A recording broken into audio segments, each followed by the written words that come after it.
Class first. Welcome to Childcare International School. I'm your class teacher Aarti Vashisht. Today we are going to start our Hindi book. Book name is Parivesh and chapter number is chapter 3 ई की मात्रा के शब्द. So आज हम सीखेंगे ई की मात्रा के शब्द. ई की मात्रा के शब्द हम शब्दों के शुरुआत में, बीच में और आखिर में यूज़ कर सकते हैं. ठीक है. ई की मात्रा किस प्रकार से दिखाई पड़ती है? इस तरह से दिखाई पड़ती है. ठीक है. तो ई की मात्रा जैसे ये रेड कलर का जो मार्क आपको दिखाई पड़ रहा है वर्ड में, वो सब ई की मात्रा है. जैसे सितार में ई की मात्रा का यूज़ होता है, चिड़िया में ई की मात्रा का यूज़ होता है और हिरन में भी ई की मात्रा का यूज़ होता है. राइट. अब हम कुछ शब्द पढ़ेंगे जो ई की मात्रा से शुरू होते हैं. कौन कौन से शब्द हैं वो? दिन, कविता, सितार, तिथि, पिन, नदियाँ, गिटार, विधि, बिल, दरिया, किताब, निधि, मिल, बनिया, गिलास, निशी. उसके बाद आते हैं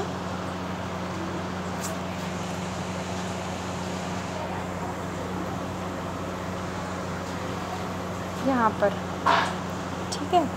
अब मैं आपको डिफरेंस बताऊंगी ई की मात्रा के बिना और ई की मात्रा लगाकर शब्दों में क्या फ़र्क पड़ता है. ठीक है.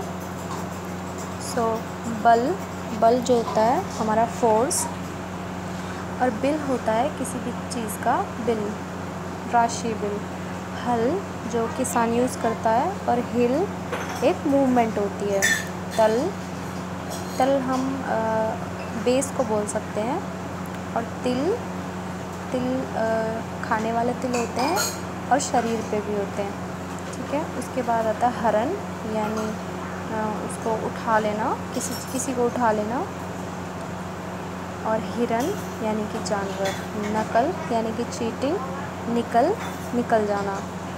करण एक तरह का नाम होता है करण. और किरण सूरज की किरण या फिर चंद्रमा की किरण, रेज जिसको हम बोलते हैं इंग्लिश में. ठीक है. तो ये है डिफरेंस जो ई की मात्रा ला सकती है किसी भी शब्द में. मीनिंग ही चेंज हो जाता है पूरा का पूरा. ठीक है बच्चों. अब हम आते हैं ई की मात्रा को यूज़ की हुई पोएम. ठीक है. आप मेरे पीछे रिपीट करेंगे. दिन निकल आया, चिड़िया डाल पर आई, वह तिनका लाई, फिर गई, वह और तिनका लाई,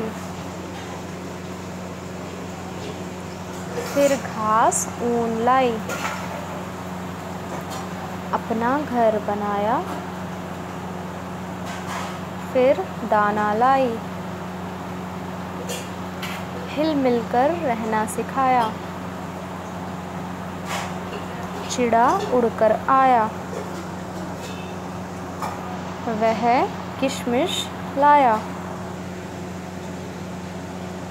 रिमझिम बारिश आ गई,